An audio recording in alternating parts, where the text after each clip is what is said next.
trust God. Jesus is the answer. Ooh, child, can I please free us believers from telling other believers that when they come to us with their problems? Because let me tell you what that sounds like. I have a car, something's wrong with it, I know it needs to be fixed. I take it to a mechanic, 30 minutes later, he comes out, he says, your car needs to be fixed.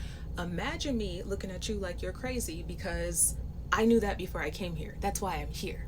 What are we going to do to fix my car? What are the steps? What is the process? What is the solution for getting to the answer, which I already know is that my car needs to be fixed?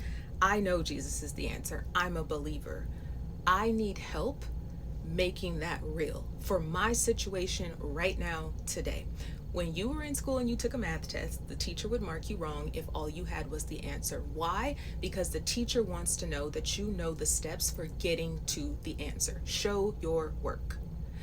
We have to make scripture practical and real for the problems that we are dealing with today. We have to stop invalidating the human experience of believers as though they just don't have enough faith. That is not the case. We are the hands and the feet. I'm paraphrasing, but even scripture tells us this. Your brother or sister is hungry or cold, I'm gonna pray for you. Okay, thank you. And I need food and a coat. Okay, if we are on the 13th time of giving you food and a coat, then obviously this is no longer the solution. But this is walking our faith out, because we misinterpret what it means when we say Jesus is the answer. Why is Jesus the answer? Because every single problem we will ever have in life is a result of sin. Being separated from God is the problem. Every single problem is a result of that. And Jesus' death on the cross and resurrection is the answer to getting back to God. That's why he's the answer. But the solutions lie with us getting close enough to God, learning the scripture, learning his ways, learning how to become like him, and then paying that forward to other believers.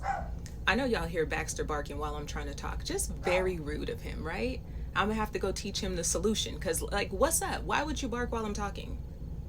Anyways, stop telling people that Jesus is the answer without giving solutions. Help them walk this faith thing out. This is a real life we're living. This is not a fairy tale. People have real problems, and that doesn't mean that their faith is weak. Please stop telling people that.